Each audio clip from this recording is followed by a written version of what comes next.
Welcome to episode 217 of Empty the Bench on the Empty the Bench Podcast Network. He's Todd Albano. I'm Nick Morgasen. Follow us on social media at ETB Sports, Facebook, Twitter, Instagram at ETB Sports. Follow us on the Empty the Bench Podcast Network at ETB Network, Facebook, Twitter, Instagram, and TikTok.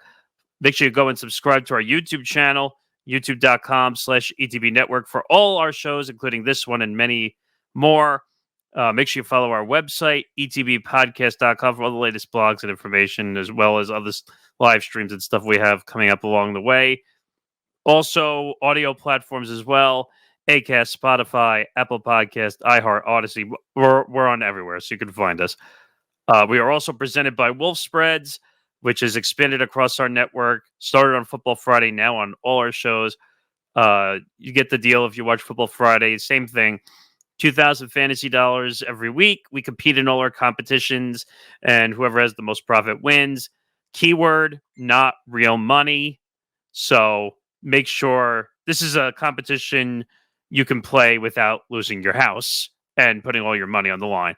So thank you to WolfSpreads for being one of our featured sponsors on the network. All right. We have a lot to get into this week. And again, in typical Empty the Bench fashion, the lineup of topics changes again. And not as bad this week. It's just a matter of one story moving up before the others because of circumstances. Well, I'm going to say right off the bat, this is a very coach-heavy episode. It's going to be. Usually we say, oh, who gives a fuck about talking about the coaches? But let's put it this way. You will definitely be interested in listening to these stories. I did a short clip on one of them the other night because I was shocked by the move on the NBA front. And I'll get into that video. Also, NFL news. I guess we could say the big shoe is finally dropped with a certain big-time coach. We'll get into that. Also, WWE taking the headlines. Yeah. They probably would have been bigger headlines had it not been for some of these coaching moves. And you know what? You know me. I love the media and the fascination of the numbers. Yeah. Like, this was definitely fascinating, this contract done by the WWE. Let's just put it this way. It's not the typical platform you would think. I'll leave it at that. We get to it. Also, some unfortunate news again in the media space, which is unfortunately your realm of the woods. Unfortunately, dying slowly. We'll get into that as well. Also, MLB Hall of Fame announced. So we'll get into that. So we have a lot to get to. So let's not waste any time and get right into the biggest shoe to drop. Jim Harbaugh. Jim Harbaugh is leaving Michigan, per Adam Schefter, to accept the head coaching job with the Los Angeles Chargers. You and I were basically on this front for quite a while. Yeah, well, in my opinion, the Chargers position is probably was the most desirable after this NFL season. I feel like the Cowboys and Eagles could have had more desirable positions, but surprisingly, they're sticking with Mike McCarthy and Nick Sirianni, respectively. So at that point, that leaves the Chargers with an offense manned by Justin Herbert, a couple of key defensive pieces as well. It was obvious to me that I thought it was going to be Belichick, but I knew it was going to Belichick. If Harbaugh was going to go to the NFL, he would be the other name interested in the job. That one of the two big names was going to go to LA. This shoe drops, as you said, Jim Harbaugh leaving Michigan. See, I kind of didn't think he was going to after signing a very lucrative 10-year contract, but I guess at the same time, there's nothing that beats going out, winning a big championship, and in Michigan's case, winning its first national championship in about, 25, 30 years?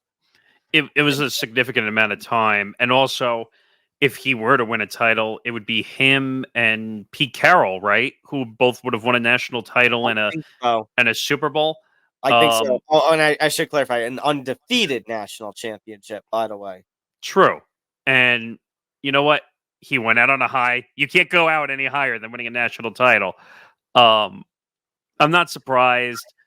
Herbert is the next hot commodity at the quarterback position. They needed to find the right coach. Spanos needed to make a splash, as they say in the business. And now, is Harbaugh going to get all the power to put his coaching staff together? I'm assuming yes. I want to assume yes, and I found something really interesting, and I forget where I was listening to. Where I mean, I was here. Obviously, I forget what I was listening to. Um, why do I think it might have been the K show where they were talking about, well, why didn't Staley get fired a couple of years ago when the whole Chargers Raiders game where they missed the play, and it was a matter of the fact that Staley is a defensive minded head coach, and what really struggled for the Chargers this season, the defense. Defense. I mean, the offense had its struggles too. And let's be Correct. clear. They've had injuries up the wazoo offensively, including Keenan Allen. And I think Mike Eckler Williams. missed like the first third of the season, if I'm not Right. mistaken. Mike Williams, what, played a game or two and then he was out the whole season. Mike Herbert Williams is a bust, in my Uh, opinion. I like Mike Williams. I think it's a matter of, you're right with the offense. It's a matter of health. I mean, Justin Herbert. I mean, the Chargers season was probably was over by early November, but then he goes down with injury. So at that point, the offense has had a hell of a lot of injuries, and the defense just. I'm sorry, with the defensive pieces that they have, like Khalil Mack and such, like the Chargers defense has to be a lot better than what it was. Yeah. I mean, offensively, once they figure out the chemistry and get everything working together, they will score. Them and offense is not going to be the issue, especially with Yeah. Harbaugh now behind the scenes running that ship. But they got to figure out defense because in the NFL, you can't win just by scoring. You will get blown out every single week if you think Right. you're going to win on offense. Look at Jim's brother John in the Ravens. That's a good point. No, I'm saying the Ravens have one of the best defensive units out there. The 2012 when the Harbaugh Bowl happened, it was Ravens 49ers, coincidentally enough, in February 2013. The Ravens were led. Obviously Joe Flacco was the quarterback, but what did we talk about on Football Friday? That team was led by a strong defensive unit. When the Giants got blown out by the Ravens that won Super Bowl, what did the Ravens have? Look what the Ravens have in their history. Strong defensive units. Now, what's interesting is besides defense, I think it also comes down to who your head coach is and how much knowledge they have. Now, I wouldn't say just look at the Chiefs' perspective. I wouldn't say they won it defensively, but they probably have one of the smartest head coaches in the history of the NFL in Andy Reid. And on the opposite spectrum, I would say that the Eagles fell apart because of their head coach in Nick Sirianni and losing the locker room. So you see the big difference between a coach that is experienced and a veteran and has a lot of knowledge, and then you have Nick Sirianni who lost every freaking player in that locker room and went 1-7 in their last 8 games and completely imploded in the playoffs. But I think this is a good move. I saw Jim Harbaugh eventually getting back to the NFL. I knew he wanted to be back in the NFL. Like, we all know he signed that massive contract, that 10-year deal with Michigan, but he was never there for the long haul. It just was not the case. I guess I can see. I guess you're right. I just always picture Jim Harbaugh as more of a college coach than an NFL coach, and that happens. I mean, Nick Saban, Urban Meyer, examples that they're great college coaches, Well, but Nick Saban is clearly a better college football coach in every way, shape, or form. Look, he proved it with 7 national titles. We're never going to see that ever again. And you can right say the same thing about Belichick. Belichick, who has what, 6 rings, and NFL level. at the NFL level, like that record's not going to be caught anytime soon. I Mhm. mean, those guys have their niche, their spot. But Harbaugh, like, I think he just needed to go rediscover himself once he lost the Niners job and the Niners were in trouble at the time. Well, that being said, you mentioned Belichick. My assumption now at this point is within the next week we're going to hear Belichick taking the Atlanta job. I think that was a given regardless, just because one, they had 2 meetings, even though the Atlanta Hawks don't know how to form their social media correctly. Atlanta Hawks. I mean, Falcons. I have NBA on my mind too. Falcons. The Falcons don't know how to form their social media correctly because they said they had a meeting with Bill Belichick. No, sir. No. Bill Belichick shows you. Yes. It's like it's like the old in Soviet Russia jokes. Yes, right. Bill Belichick, if he wants to coach you, he will come in and have a meeting with you. And what's weird is they are the only team that out publicly meeting with Belichick. No one else has really met. I thought you and I thought the Chargers were a big possibility, and that just never happened. Never happened. I guess the Chargers had their eyes on Harbaugh, and the Falcons had their eyes on Belichick. And it's not a bad move. I think Harbaugh will. I think according to Schefter, right after that report came out, I think it was a 5-year deal that they're talking about now, which gives him plenty of time with Herbert in his prime, and hopefully Eckler is healthy and Keenan Allen is healthy, and then on the Atlanta front, as we kind of alluded on Football Friday, I think Belichick is the kind of person who, unlike Arthur Smith, sees the potential that can be done with an offense led by Bijan Robinson, who's going to enter his sophomore year. Drake London, who's going to enter his junior year. Kyle Pitts is going to enter his junior. Now, what's funny, you mentioned May, though. That's the one thing that Belichick is going to need, and they're going to have a lot of trust in Belichick with, and that's going to be picking a quarterback because the Falcons need one. Desmond Ridder, Taylor Heinicke, that's not the answer at the quarterback position. See, I think it's the right move, but I think the weakness of Belichick is taking on a younger team because he's not a drafter. Like, that's not his strength. Like I said, Jim Harbaugh fits college because he built Michigan back up to success. And even the next person who takes over Michigan has a blueprint of where the organization is going. Mm-hmm. With Belichick, him coming in and not having a quarterback, I think that's going to be interesting because now he's got to find someone that he trusts. And is he going to fall back? Because everyone falls back on what they do best when they don't know what to do. Is he going to fall back and say, I need a veteran guy? Well, I was going to ask, do you think this is where the Atlanta GM isn't Fontenot? Yeah, right. Are Belichick and Fontenot going to have to work together on this one and collaborate? Which is funny. I'm saying that with the stories coming out within the last week. Obviously, not one of our topics, but something to mention that apparently, and actually, we did mention on Football Friday. Now I think about it, that Bill Belichick did not want to select Mac Jones. That was Robert Kraft getting his hands involved. Which is a shocker to me a little bit because usually those guys are on the same page all the time with everything. And usually he would let Kraft would let Belichick just go because of the track record. He just knew, hey. The assumption was always that even though Bill Belichick was just the head coach, he really had control of the team. Well, I think he had the GM title at one point.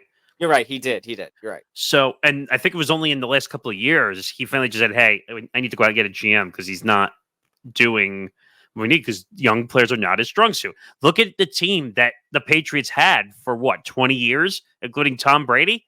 It was the same guys for 20 years. The Chargers are going to go through a turnover at some point just because Keenan Allen's old. Eckler, who knows, with the amount of injuries that he's had, he's not going to be here for the long haul. At least I don't think so. And Mike Williams, you don't know. Well, I was going to say with Eckler, I think he's talented. I think he's probably number 2, number 3 running back in the league. But you know what we talk about with the depressed running back market. You know who would be an interesting fit there? And I don't think this is delusional either. Okay. Derrick Henry to the Chargers. I don't know. I mean, if Derrick Henry is going to go to the third down red zone kind of back exclusively, starting with next season, I could see it, but I don't know. Only because I think Derrick Henry still has something to, he still has stuff left in the tank that I feel like that he's going to want a starting job, a number 1 RB job. And I think there will be teams out there that will see Derrick Henry, and if they're desperate for a running back, they may just No, I totally agree with what you're saying, but think about that for a second. Like, if he's willing to sacrifice, because he's been in the league, I think, quite a while, 7, 8 years, I think at least. Imagine, say, oh, I could go win a title with Jim Harbaugh, who has success, by the way, in the NFL, not just in college. And imagine having an Eckler, Derrick Henry combo. That would be unfair. That's the things that dreams are made of. Unfortunately, they're just called dreams for a reason. And the other, think of it also as Derrick Henry has taken starter reps. So if Austin Eckler can't go, Derrick Henry can plug the spot. Right. I know it's a pipe dream, but I could see it being very, like, almost a glue spot. I just said it's called dreams for a reason. But I think this is a huge move. The Chargers had to make a splash. They had to. Staley left a sour taste in everybody's mouth. Yeah. In LA. All right, let's move around a little. More coaching news. Now, sit tight, put a seatbelt on, because there's a lot to discuss in this. So Milwaukee Bucks fire head coach Adrian Griffin. First year head coach Adrian Griffin, 43 games into the regular season. And 30-something wins, right? 30-13. Now follow me here. 30-13, second place in the Eastern Conference behind the Celtics. Now, I talked about this in a video for our ETB Sports accounts, but the logic I go into is this has nothing to do with record. This has nothing to do with the team. The team is winning. That's not the issue here. Usually when you fire a coach in any sport, they're losing. They're losing. They're 500. And sometimes even at 500, you don't get fired. But, like, you would have to be as bad as, like, the bottom level teams to be fired. They're 30-13 in second place in the Eastern Conference. It doesn't add up. So then the next logic, as I go down the checklist, is the NBA is a what league? Players League. The NBA is the only league that is a players league. Nobody else. Everyone else is an owners league except the NBA. Giannis Antetokounmpo and Damian Lillard. Both stars.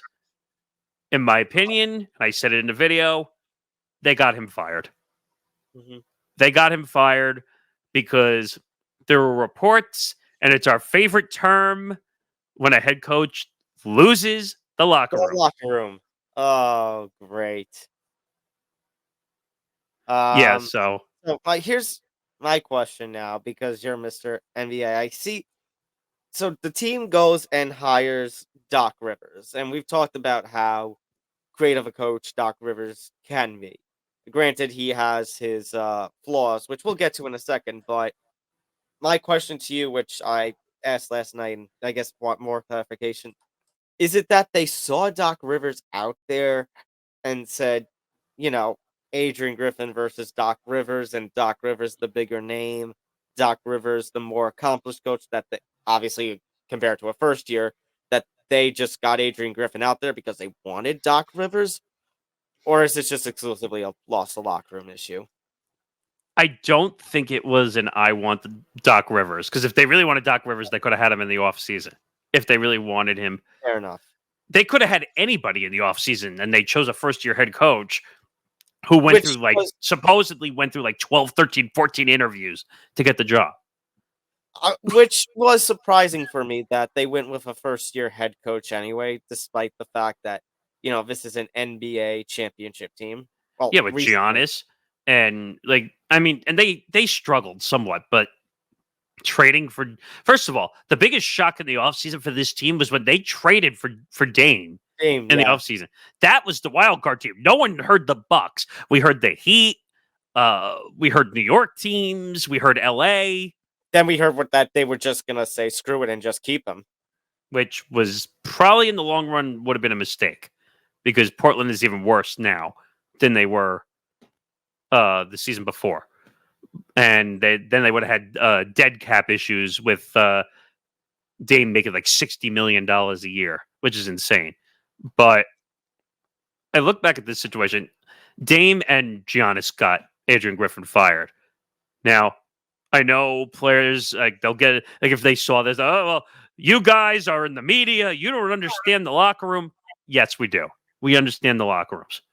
Well, this reminds me again, stretching back to conversation late last night. This reminds me a bit of, and I like to make this reference when we hear players coach stuff. Dwight Howard, Stan Van Gundy down in Orlando in the late. That was one of the first public star. Now we've seen stars and coaches way before that get into fights, but it would never be public. I was gonna say, at least in my, I was a teenager at that point, but at least in my youth, that was the first real spat I remember. I remember spats between players, Kobe, Shaq, but as a youth who had an okay following in the NBA, but not great, that not as in depth as you. That I remember that being the first public spat between a player and a coach, Dwight Howard and Van Gundy. 100%. That was the first in the media. Dwight Howard was Superman at the time, and I mean that nickname not quite literally, but he was the star. That was who he was. So he had the power. He basically said, "I'm leaving if you don't fire Stan Van Gundy," and they basically gave it the demands, and unfortunately, that led to a horrible precedent, which we're still dealing with today. Which is funny considering that it was only a few years later that Dwight Howard still was out of Orlando. Well, he had no choice. He had to leave Orlando at the time, and Orlando was still struggling. Right, I was going to say Orlando was collapsing after that point. Now, I forgot at the time, they made one NBA Finals against the Lakers, I think. That was June 2009, yeah. And after that, they've completely imploded ever since because they can't get their drafts correct. And then, excuse me, Orlando was acting like they're cheap. So they just don't sign their players back. But it must be a Florida thing, considering that's what the Marlins did too, and the Rays do. Right. But I don't know. To make a long story short on this, and I want to go back to another piece where unfortunately we need to have the media conversation again, because when I saw this story, and I'll admit I got a little duped by the source also, but I took that down because I saw it right away. So the source that everyone was using was CNN Sports. And everyone used that.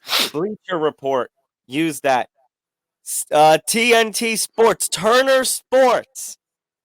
The actual NBA on TNT broadcast. Right. Which is in the same family as CNN, by the way. Yeah, it's all owned by the Turner Group. Yeah. We were, in the words of SpongeBob, we were duped. Duped! We've been smoked. That's not even a word, I agree with you. Yeah, exactly. So then I see this stuff going around, and everybody and their mother is running with this source. And I was searching around on the world of X or Twitter. I still call it Twitter. I could care less. But and I'm looking around for CNN Sports, and I can't find this anywhere. And I'm like, okay, who's the asshole? Who screwed up? And then I want to go back and give the guy credit because I can't remember. It was AJ Perez, who came out after the fact and basically said that they publicly vetted the source and they still got it wrong. So they publicly vetted it to TNT for the NBA on TNT broadcast, and they still got it wrong. Yep. And apparently, what else did you say? That apparently the reason they said that they fully vetted it, but at the same time said they couldn't vet it well enough because of all the stuff that was going on involving the New Hampshire caucus. So I'll read you the direct two-part thread from AJ. The report that the Milwaukee Bucks are hiring Doc Rivers did indeed come from CNN and was, quote, fully vetted by the network before it was passed along to TNT. Part 2. On why the news wasn't on CNN's website, on any of the network's social channels, 2 sources told Front Office Sports that it was likely due to CNN's coverage of the GOP primary in New Hampshire. They So were now- so focused. They were so focused on Trump and his friends debating about who's going to get the Republican nominee for the 24 election that they just, oops, we just conveniently forgot to put it in the sports section of our website. And I didn't see this last part, but apparently AJ Perez, about 2 hours later, said that they've posted the story on the website 2 hours later. But here's the problem. Then What- you're not the one who broke it. But wait a minute. Here's the problem. Who do you think they put the byline as? Oh no! Think about it. Did they do an Associated Press standard? No. It's They not didn't that do bad. Okay, But it's CNN staff. Oh, CNN staff. Are you kidding me? All right, journalist, help me here because I don't understand this world is better. So tell me why someone would put CNN staff or explain this to me in the audience because I don't. I have no idea. I would not have thought. I mean, I know CNN has sports on their website, but I wouldn't have thought that CNN, especially on a night of the New Hampshire primary, as you said, would be the ones breaking this kind of story. But then to break this story, and you're talking about it on your brother or sister station on TNT with during an NBA broadcast, and then to just not post a story or anything about that for 2 whole hours. That's not good journalism to me. Like I get it, you're CNN, so the primary is going to be your sole focus, but you should still have that's why you have a team of people. And a company like CNN should have people that if some sort of bleep should happen on another place, even in another department, someone is there to take up the story. And there's a whole other wrinkle to this as well, which I just remembered, which I had forgotten earlier. Chris Haynes, who is an NBA insider for Turner Sports, refuted the CNN report. When your own company guy is refuting your source inside your own company, what is that telling you? That's telling me that internally at CNN we had some it's funny, CNN and just the media in general falls under the field of communication. And it seems like, Nick, this was a case where, and I have to be careful where to do this because what you're seeing is a mirror of what I'm doing. So technically this is my right hand, but obviously it's the left on the screen. The left hand doesn't know what the right one is doing. Yes. Yeah. And you and I talk about this saying a lot. Is this foot and mouth syndrome? I don't know. I don't think it's foot and mouth. This is just a case of we kind of screwed up and we need to, have better communication at our place as to what's going on. I'm going to ask the other logical thing too. Why CNN? When you have a sports division between TNT, Turner, Bleacher Report. I don't know. No, I'm just saying in general. Like, why CNN? Like, and also, all these, like when Bleacher Report dropped it on Twitter, usually they tag the source. Yeah. They didn't tag the source. They just said per CNN Sports. And then per staff in the byline. So I don't get it. So in the long run, Doc Rivers eventually became the head coach, but it was a very long and winding road, as I like to steal a song title there. But am I a fan of the move? No. Doc Rivers has basically proven that the numbers have proven. I know what you're talking about. He's a good regular season head coach, but the playoffs is when he falls apart. Wait. Is he the James Harden of coaches? Wow, I didn't think about it that way. You might be right. I mean, we just we just mentioned that he's good with the regular season, and all I can think of is a liar.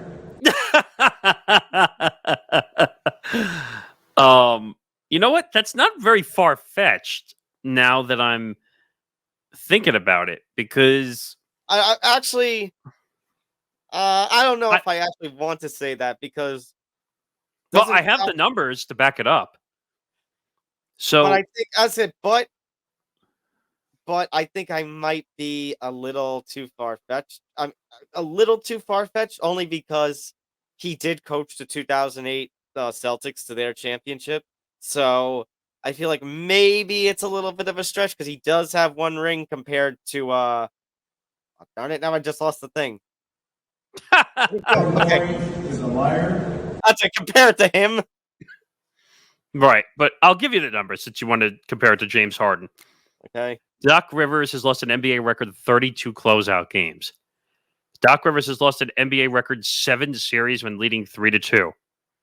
Doc Rivers has lost an NBA record 10 game sevens.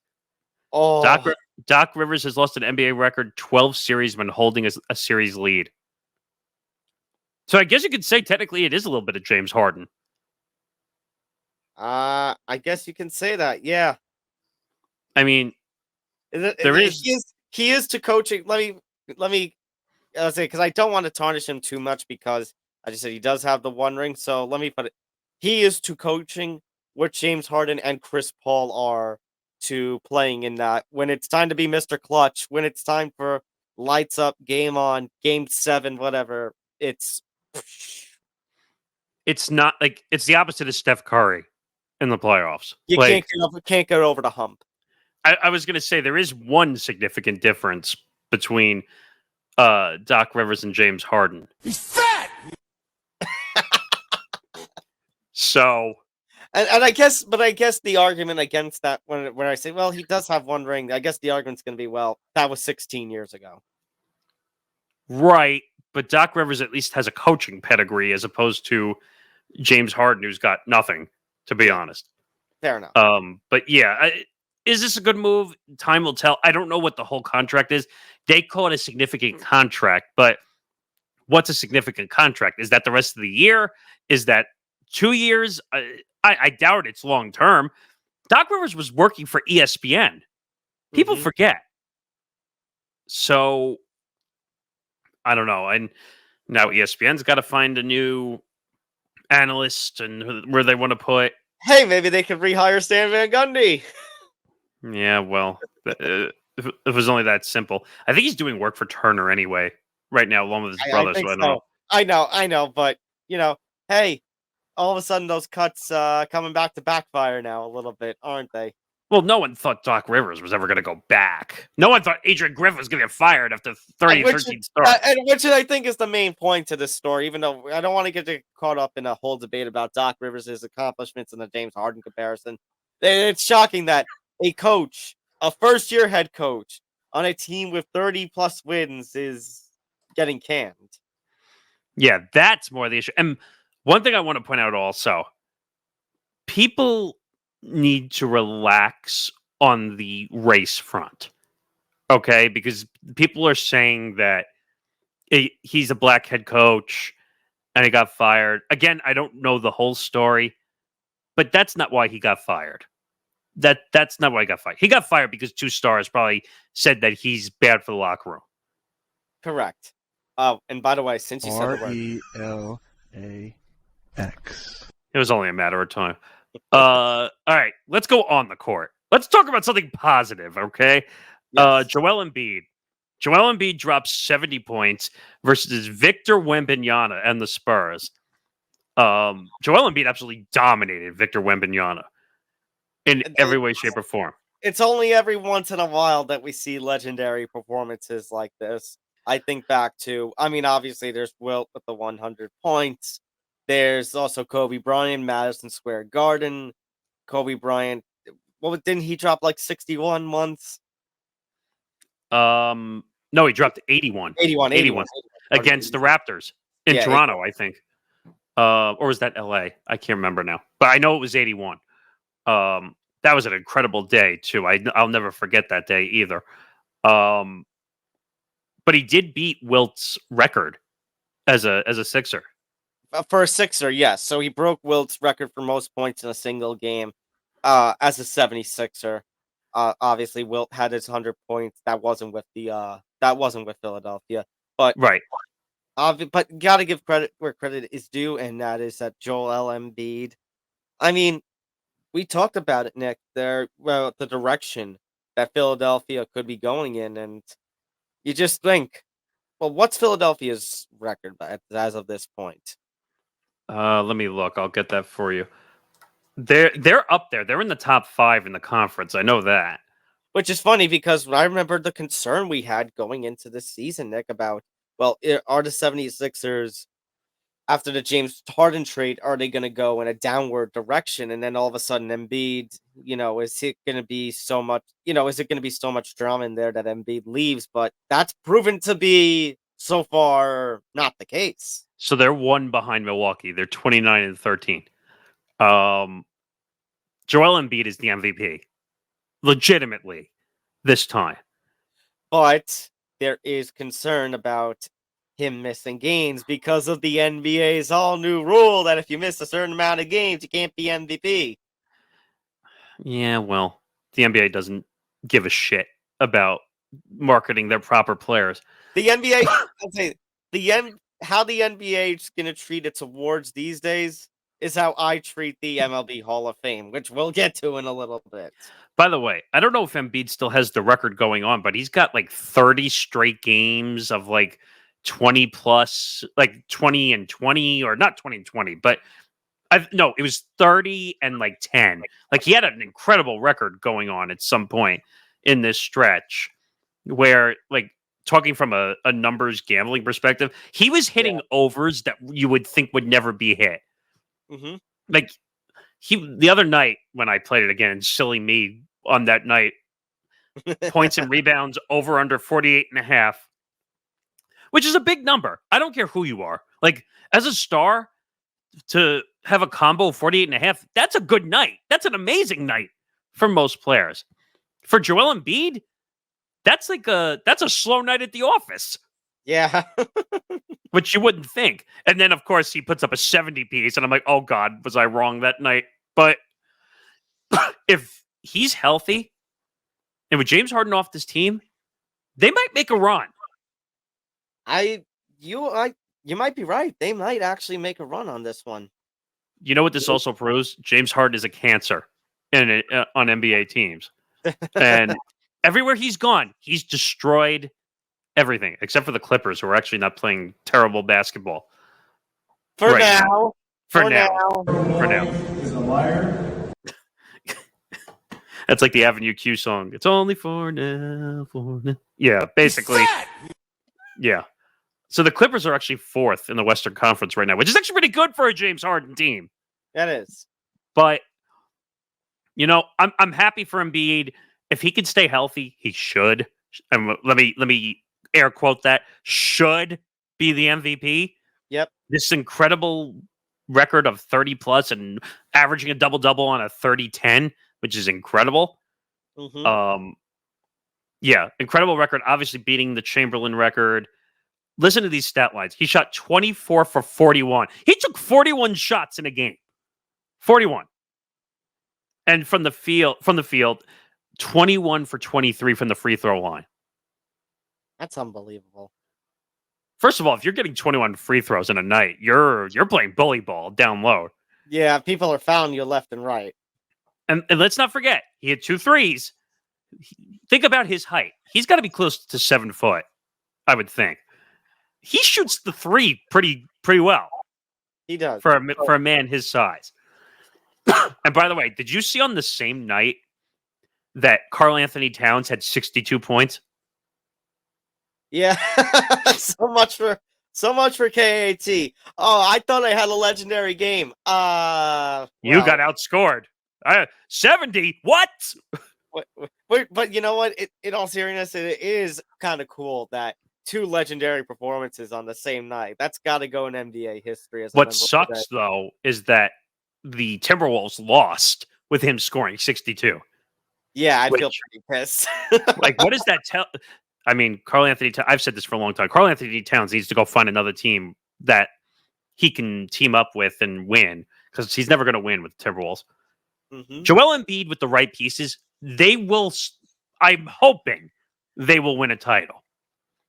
Whatever that is, they will hopefully win a title, because Joel Embiid is too good not to win a title. Absolutely. I've been down on him, and I will never be down on him again. Trust me.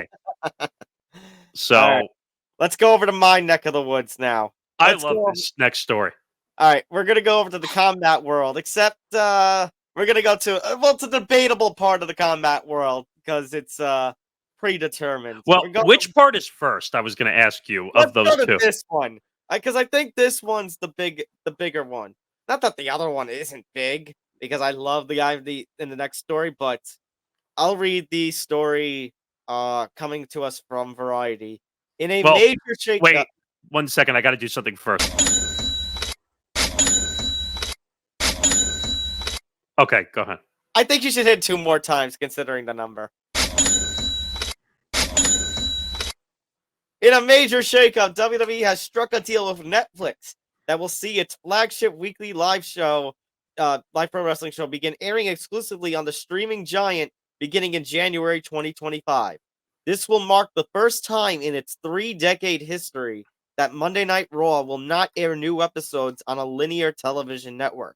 The deal is valued at $500 million per year for 10 years, or a whopping $5 billion commitment by the streamer. What the?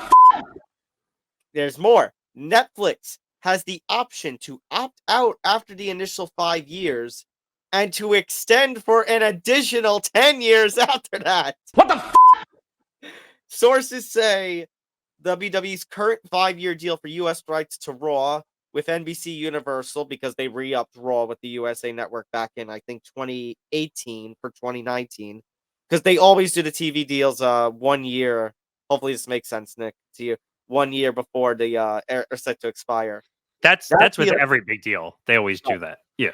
That deal was worth about $250 million per year. So they're getting double that to go to Netflix. I mean, again, I'll do it again because I was shocked. When I saw this news break and I saw Netflix was the deal. Now, I'm not 100% surprised, because look what's happening. Amazon started this trend with the NFL, taking Thursday Night Football for $11 billion over 11 years. And now you have WWE Raw going to Netflix. You have a bunch of others moving around.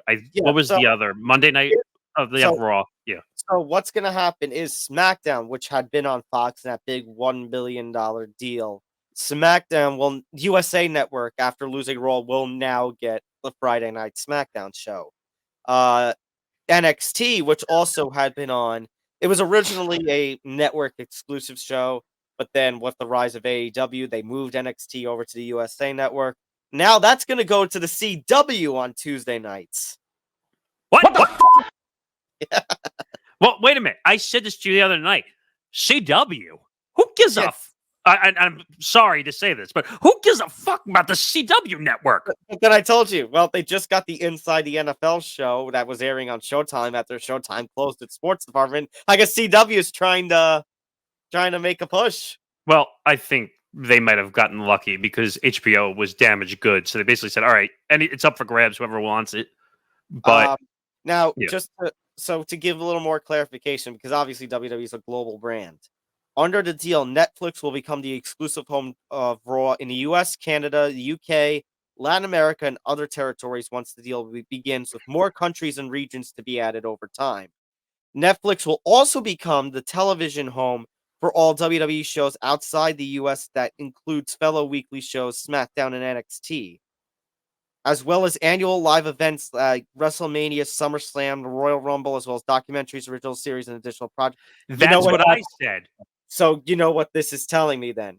2026, when the Peacock deal expires for the US, it's going to Netflix. It's going to Netflix. That's what I said. That's what I said to you. I said, for $5 billion, they better be getting way more than just Monday Night Raw.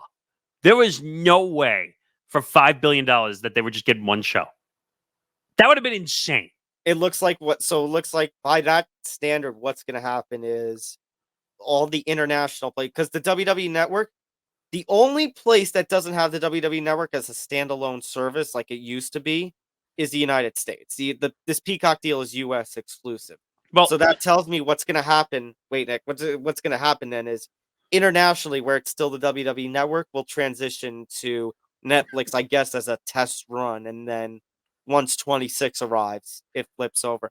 And honestly, Nick, I would not be surprised, depending on how this deal goes, and if it continues to go as they think it is, I would not be surprised if at the end of the SmackDown and NXT deals, which are probably going to be about 5 years, like there just was, so by 2030, SmackDown and NXT also move over to Netflix. Excuse me. The point I was going to make is this is rare because you don't usually see WWE do all the countries in one deal. Usually, like, you'll see one in the US, then the other countries. Right. They're literally building a full package around Netflix. And as much as it might be laughable to say, compare if anything to like the WWE and their business moves, I mean, I go back to that interview with Rick Blaze, because Rick wasn't a wrestling fan. He's one of those that doesn't consider, wrestling in the combat sports field. But I remember Rick saying, I tried to ask him about the moves to streaming, like about older audiences, and he shut down. He said, streaming is the future. And honestly, this deal right here says, for sport and both in the field of entertainment and in the field of sports, because we've talked about our fair gripes with streaming between the NFL with the Peacock stuff, MLB with the Apple TV stuff. This is the direction we're going in. And the WWE just solidified it with this deal. Yeah, but the one difference I can solidify partially, this is actually going to help the WWE audience grow. Like the NFL. Oh, you're right. The NFL was not growing. They were, how we like to say going up or down or going sideways? Yeah. For the NFL, streaming is kind of going sideways. Like they're not looking to expand. They're looking to make money. Right. For Raw, this is actually going to expand what they're reaching. It can, but you know what? It is also a money deal too, because think about it. They're getting per year twice more than they were getting with USA Network for Raw. This deal is worth 5 times more than what Fox paid for SmackDown several years ago. So it's business. And I will say about the audience, I think what it's setting up, Nick, is that you're right, it could, but even if it doesn't, sideways, like you just said, for the NFL is a worst case scenario. You know why?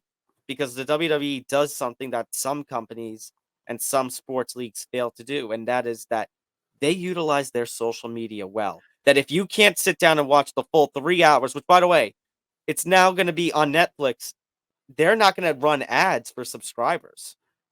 Right. They're running commercial-free content, which is going to be different. Right, which is going to feel different and maybe more work for the actual competitors inside the ring with no... Well, they might do like what certain shows when they move them to like Hulu or... Internal ads?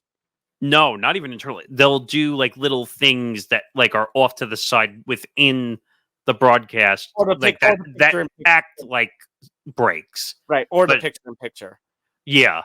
But my point was, wow, I actually lost my train of thought for a second. I got to come back to that. No, but the way I see this is actually. Okay.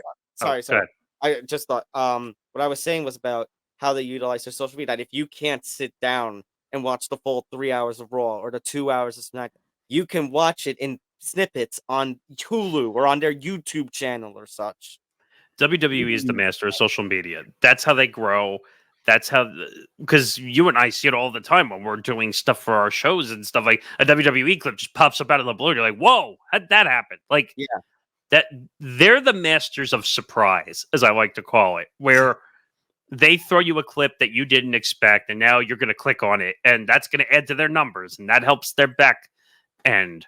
Now, 5 billion is an insane number in every way, shape, or form. Because you said the last deal was $1 billion, so they 5x'd their number. Now, I will admit at times that I don't understand the value sometimes of WWE content because again, it's scripted content. I guess it's because WWE always has some sort of guaranteed audience between either kids or lifelong fans or families that, there's always going to be something there. I want to throw another theory out because I was thinking about this as well. The reason now that they're gaining all these offers and all these value, Vince McMahon doesn't run the company anymore. And with Vince out of the way, everyone wants to work with the WWE again because they don't have to deal with an asshole at the top of the company anymore. Because, well, I would say, technically he's still on the board, and we'll get to the board in just a second. But he's not the decision maker. Right. Triple H is running the creative, and you're seeing a lot more a little more excitement and energy with the creative direction. Nick Khan, who had his Hollywood connections, obviously, running part of the business end. Another part of the business end, at the very top, considering both the WWE and the UFC, TKO. you got Ari Emanuel, who we've talked about Ari Emanuel, that he is a business genius. That's his frame. You have people who are content people, you have people who are business people. He's a strategic business person, as they say in the business. That when TKO took over UFC, WWE, and a bunch of other little entities, they had to decide, what do we do? What do we do with Vince? Because Vince is going to impede every negotiation we go into. Now, like I said, you know WWE better than me, but everyone knows Vince. That Vince has been a headache. And I guarantee you if Vince was gone, this deal might have been there 5, 6, 7 years ago. Maybe. Maybe. I know that's being facetious and thinking a little too far ahead of everything. Well, since we're talking about the board of directors, do we jump to story 2 now? Yeah. Well, all I can say is, Nick, I smell what this next story is cooking because finally, Dwayne "The Rock" Johnson is on the TKO Board of Directors. So imagine that. The Rock, the former WWE champion, the legendary WWE superstar who goes on to Hollywood, makes his name, furthers his name there, and now here he is back on the Board of Directors. Plus, WWE has given him a deal that allows him now full ownership of the Rock's of the trademark on the Rock name, which is significant because something. Let me try to put it. I'm going to try to word this. Hopefully, you can follow along, Nick. Is that one of the issues that certain wrestlers that they make their name on the independent scene, they go over to WWE. WWE always change their name because they want to own the trademark on the name. Rights. Yeah. Right. So that was always a big deal. But now maybe certain superstars are getting, more freedom with that. Like AJ Styles is still AJ Styles, like he was all over the place. But here, The Rock is now getting the trademark to his name. He is, because let's face it, who really calls him Dwayne Johnson? Even like when he was first breaking into Hollywood, he was always called The Rock because that's what he was known for in his wrestling days. I don't know of anyone that calls him Dwayne Johnson. I mean, now I'll tell you right now, and I said this to you the other night, that I think this was a sticking point of why he has not been working more with the WWE. With Vince out of the picture, the brand could think more clearly, and they said, you know what? Just give him the damn name. We want to work with him more. Well, what I was thinking, though, to go to your point about Vince, is like, okay, obviously they see Vince as a little bit of an impediment.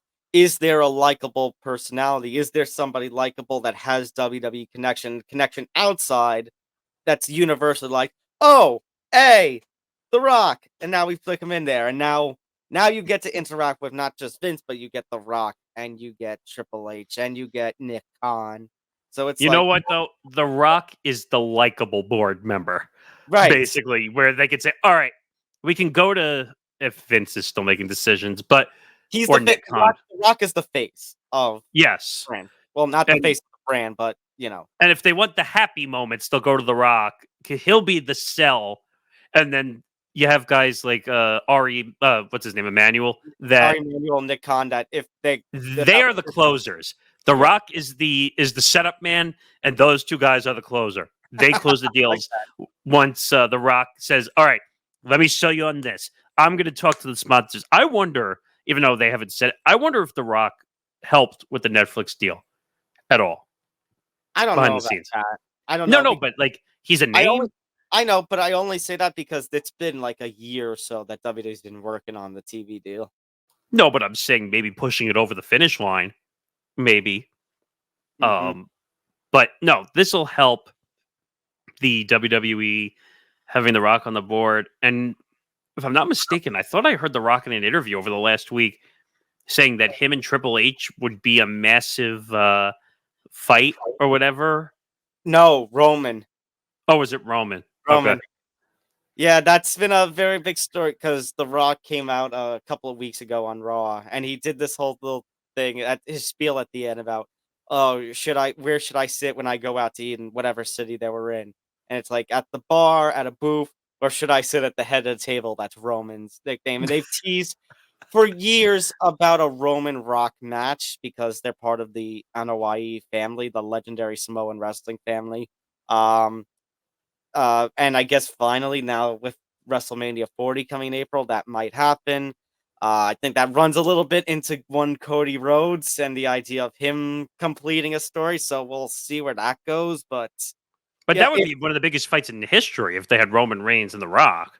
yeah, exactly. So, but this is what I mean by under the creative direction of Triple H, a lot of there's more stars and more potential with this brand. So it's like it's exciting again. Yes, because they're thinking visionary. Vince was not thinking visionary. Vince was just saying, "It's my company, damn it, and no one tells me what to do." They always used to say, I don't know how many interviews with the writers you used to hear, but like they always used to say that with writing the show, like you're supposed to write for your audience is one person, and that was Vince McMahon. It's whatever he Correct. wanted and not the fans wanted. And that's why the brand struggled for a little while because Vince cared about Vince and nobody else. That's why when the opportunity for AEW popped up, it popped up. It's a good point. I can't argue it. But I think the WWE and TKO will be better. And I think from a business standpoint, that'll raise the stock. Yeah. Also. So Absolutely. we'll see what All right. happens. All right. Let's go from one company that's in succession mode to one that's basically fallen apart at the helm. Look at all the failure. This one sucks. This one honestly sucks. I'm not disagreeing with you, but I'll do it again. Look at all the failure. Because this is an abomination. Now, let me be very clear. You and I are not naive. This business, in general, the magazine business, is dead.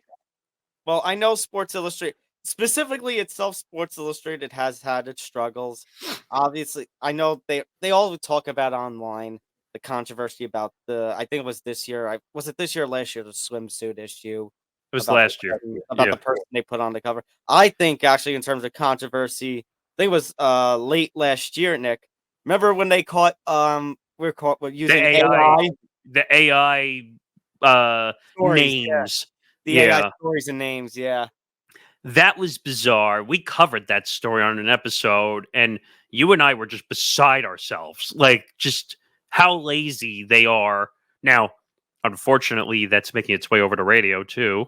Mhm. And radio hosts are now suing over it because their spots are being taken by AI units. But this is Americana. Sports Illustrated was Americana. Like you would get it in your mailbox once a week, Yeah. and you would read through all the different things, whether it was fantasy content or other sports content. This is a joke and a disgrace. What Authentic Brands Group, which is the group that owns Sports Illustrated, and then I think Maven was the one that licensed everything. Yeah. And Well, they tried to turn it into a vitamin company.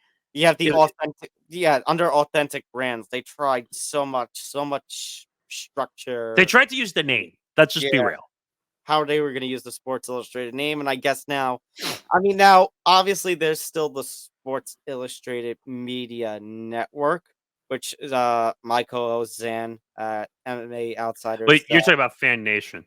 Yeah, with their Fan Nation, with MMA Knockout. Now, as far as I know, that's still going to be around. That's still going to be a thing. It's a separate entity, technically. Yeah. Yes. But it just stinks because, Nick, in my closet back there, if I dug through, there's a lot of crap. I can't do it now, but I have a ton of Sports Illustrateds between like the 2000s and the 2010s. Right, because that was authentic Sports Illustrated way back when. And because they missed, what was it, $1 million payment, they basically had to lay all the writers off now. Yeah. Which signals the death of of Sports Illustrated. And Nick, I'm actually going to go a step further because you talk about the weekly Sports Illustrated. I remember not just that, but I remember when I was really young, like between 8 and 10 years old, getting a weekly Sports Illustrated and a monthly Sports Illustrated for kids. That's right, and you would get the jacket. Yeah. Yeah, this is a disgrace. I will keep saying it. Like I said, Authentic Brands Group ran Sports Illustrated into the ground because, unfortunately, no one, and don't take this the wrong way when I say it, but companies don't care about journalism as much. No, you're anymore. right. No, you're right. And trust me, when there's a good article out on ESPN's website or Fox Sports' website, I even go and read SI's website still, as much as I hate them right now. But I still like reading articles and stuff. But we just don't have the appreciation for the written word. The media world is a different atmosphere. I mean, has a different atmosphere compared to 20 years ago. No, that's an accurate point, 100%. But that's why you're seeing all the pivoting to digital media and podcasting, and you're seeing daily podcasts. You're seeing everything now. Look at how much we've pivoted with, like, how much we do this digital content when we started. Full disclosure, when we started doing these podcasts, we were doing it on Google Chat or whatever, which kept freezing every time we kept doing it. Oh, Hangouts. Google Hangouts. And it was only audio. We didn't have video. Now look, we're on StreamYard. We have video and audio. And we have banners if you're watching on the video side. And we can put videos in our StreamYard as we're doing the episode. You got to evolve with the times. But Authentic Brands Media Group destroyed Sports Illustrated probably when it could have kept it going.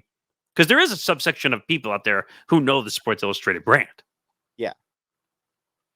So, shame on Authentic Brands Group. Shame on Maven. And there's a lot of speculation, like the guy who was in charge. I forgot which vitamin company he owned, but like he started putting his vitamins out through the Sports Illustrated brand, which again made no sense. But it sucks. You and I know Sports Illustrated. We're getting old too. That's also what it means. Yeah, unfortunately. But hey, I'm gonna be 31 in like a week and a half. Shut up! I don't want to hear how I'm gonna be. I'm gonna be 30 in November. So, hey, I'm beating you to the punch. So I don't want to hear it. I refuse.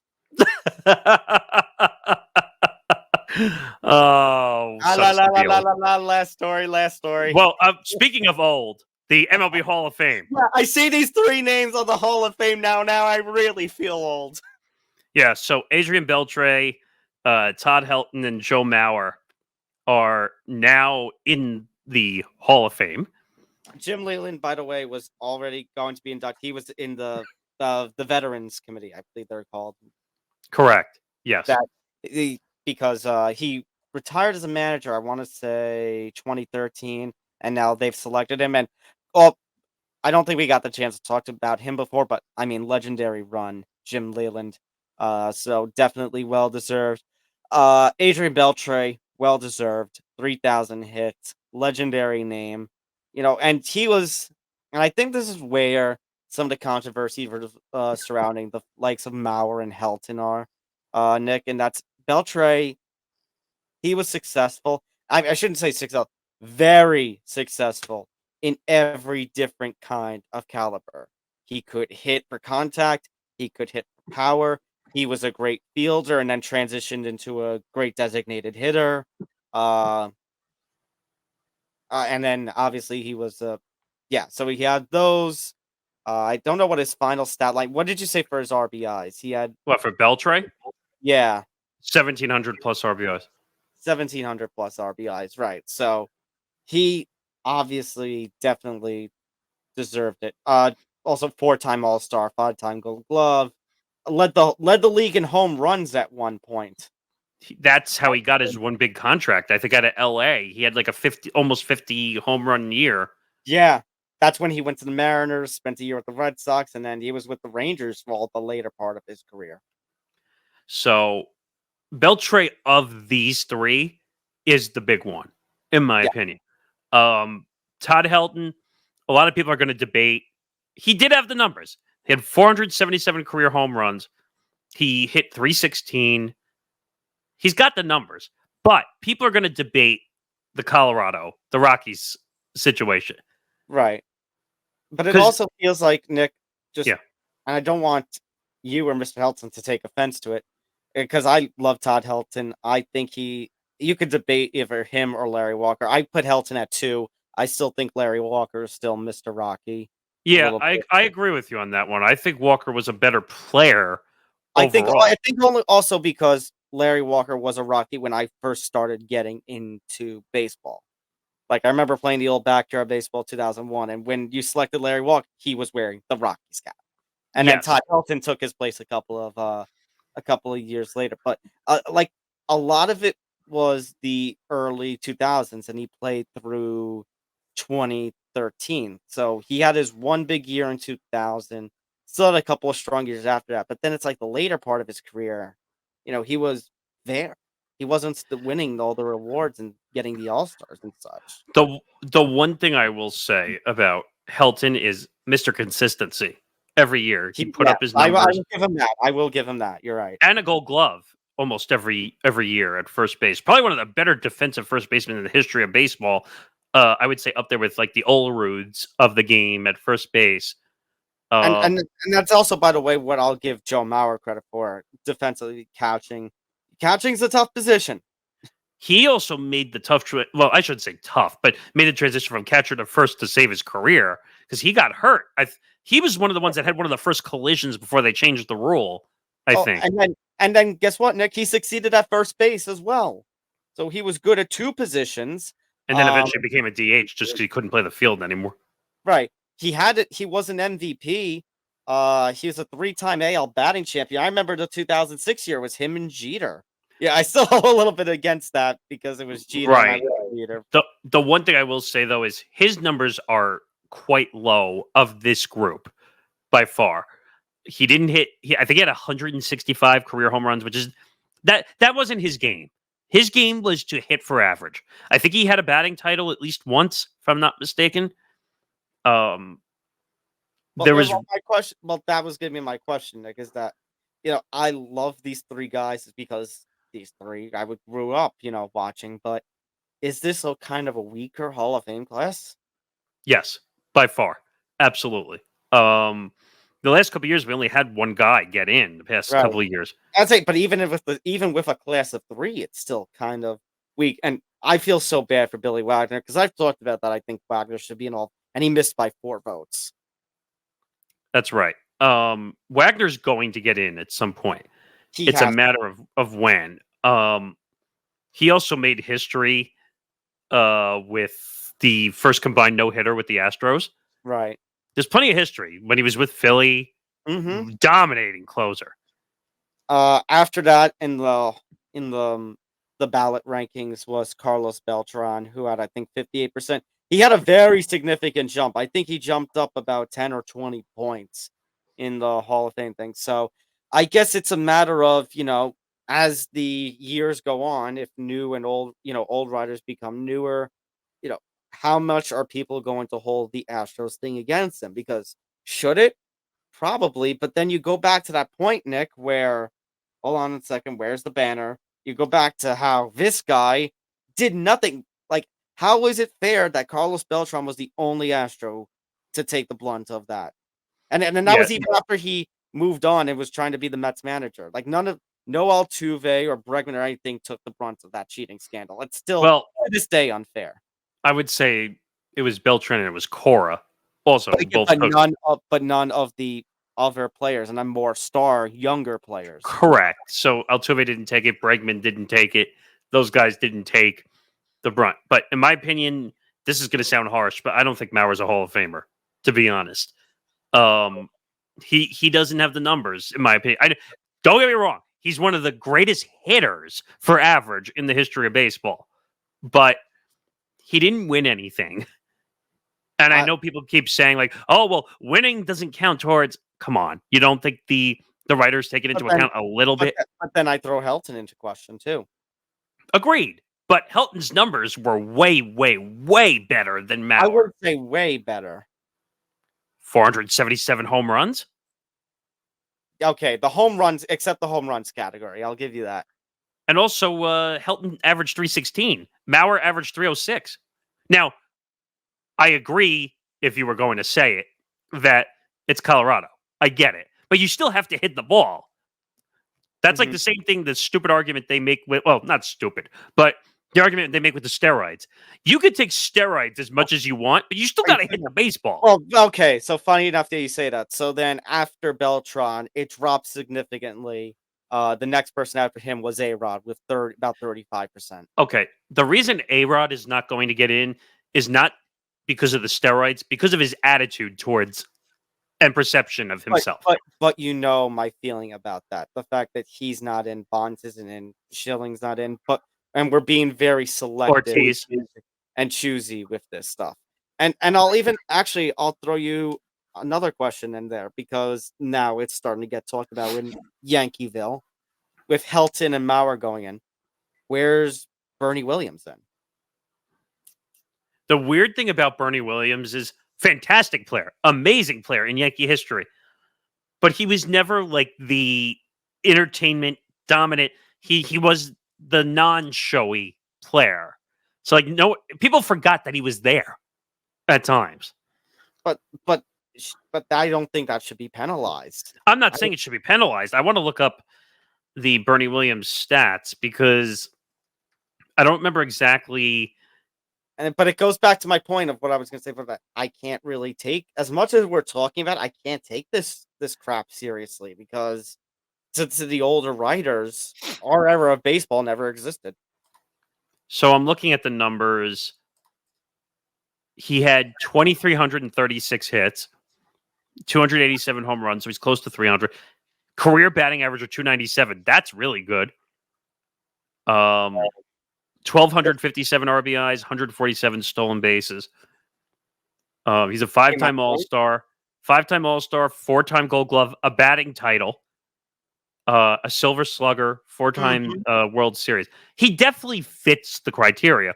Now, the other problem was, remember, he didn't retire right away because he kept leaving that speculation out there. Yeah, I know. That hurt him partially because he's like, I'll leave the door open. I'm coming back. I'm not. But could he be a Hall of Famer? Yes. He's definitely up there. The average is high enough at 297. He's borderline on hits with 2336. I don't know how many Mauer had. I want to I'm looking that up I have Baseball Reference up, so I'm looking. Okay. Actually, Mauer had 200 less hits than Bernie. My point. Which, again, that's why I say Mauer doesn't make sense. There were so many other players, Nick, that could have got in. Nick, the Hall of Fame is becoming the Hall of Very Good. It's a good point. I can't argue. And again, last year, after Ortiz got in, but A-Rod didn't, and Clemens didn't, and the fact that our era of baseball that we grew up in, Nick, doesn't exist to them. At this point, the Hall of Fame, in my eyes, has lost a lot of credibility. Well, you have the old crotchety writers that are still around. I believe in traditional baseball, and if you take steroids, then you're not allowed in my Hall of Fame. But again, listen, the steroids thing isn't a bad take, but the fact that MLB was willing to turn the blind eye until the federal authorities got involved. it's not even that. As soon as they put Ortiz in the Hall of Fame, that argument went out the window because they put Ortiz in. And the reason they put Ortiz in was because of his personality. I say, and yet some guys still have to wait till third ballot, fourth ballot, and when they fall short, even Beltran fits this criteria. Guess what they're gonna say? Because he played in the era. I hate that argument. That argument drives me crazy. Like, if you're a Hall of Famer, you look at the numbers Well, you know and what? you determine. Well, you know what, Nick? And John Shambi talked about this when we interviewed him on the Unspoken podcast years ago. Wow, that was a long time ago, and I know, remember. but now that throwing it out there, I mean, I still feel weird every time I play an Alvita show and his voice comes on. Like, hey, we talked to him. The stupid ballot stuff. Like, stop with this first ballot, second. Are you or are you not? Yeah, that's stupid. Once you get in, you get in. It doesn't matter where you were. Right, which concern. And look at the BS we've had to deal with, Nick. How Ken Griffey fell 2 votes short of perfection. Derek Jeter fell 1 vote short of perfection. And Nick, next year, someone's going to do that to Ichiro. People are going to make the dumb argument. Oh, well, he played in Japan. Yeah, exactly. Like, these writers need to go take a nap and leave the ballot alone. Like, if he's in, he's in. If he's not, he's not. The whole Derek Jeter thing was a travesty. Whoever that one person was, it was like some high school. Ken Griffey, the 2 people with the Ken Griffey. How the hell do you not put Junior in? I mean, the man had close to 700 career home runs. I mean, like, he's a Gold Glover. He made one of the most incredible catches in the history of baseball in center field in Seattle. Like, that might have shortened his career a little bit, the way he played defense, but he was an incredible defensive center fielder. Mm-hmm. Probably the best one since Willie Mays. So it's unbelievable, man. I don't know, but you know what? You know what that signals, right? The MLB is coming back soon. Ah, yes. So therefore, so is hitting for the cycle. Yeah, and so is good old Rob Manfred. Hey, which I don't know if that's a good thing or a bad thing, but we'll have to wait and. Well, I always love baseball time. I mean, I just wish the games were faster. Actually, didn't they take time off the pitch clock? If I'm not mistaken. Yeah, I was gonna say that. Watch your words on that one, Nick. What? No, we need to make the game faster. All right, you know what? Now it's 1 strike and you're out. You know what? I'd be happy about that. Just 1 strike and you're out. Force people to swing the bat rather than just hold the bat in the shoulders. Like, I don't want to. I don't want to see another. I don't want to hear you anymore. No, you're muted. You're muted. No. You don't want to see the game faster? They're already trying, Nick. You know what? Can we get that meme of Bugs Bunny going around the base a million times just signal that? That would be awesome. No, I think we need also from the baseball episode. I think we need the conga line. All right. Enough. Make sure to hit the like button, subscribe, hit the notification bell so you get notified of everything here at the Empty the Bench Network. Make sure to follow us across social media at ETB Sports, Facebook, X, or aka Twitter, and Instagram, and as well as the network on Facebook, X, aka Twitter, Instagram, and TikTok. Again, youtube.com/ETB Network. If you're listening on our audio-only platforms, make sure to go there, hit the like and subscribe. If you are watching us on YouTube, we thank you so much. And go over to our audio-only platforms, including Acast, Spotify, Apple Podcasts, and more. Take Empty the Bench on the road with you. And don't forget to go to etbpodcast.com for exclusive content, blogs from our contributors, more information about the network, so much more. Make sure to, last but not least, make sure to follow Nick and I across social media and in Morgasen Radio and at Thomas J. Albano, respectively. And that's going to do it. For Nick, I'm Tom. We'll see you next week for episode 218 of Empty the Bench. Take care, everyone. Good night, everybody. We'll see you next week.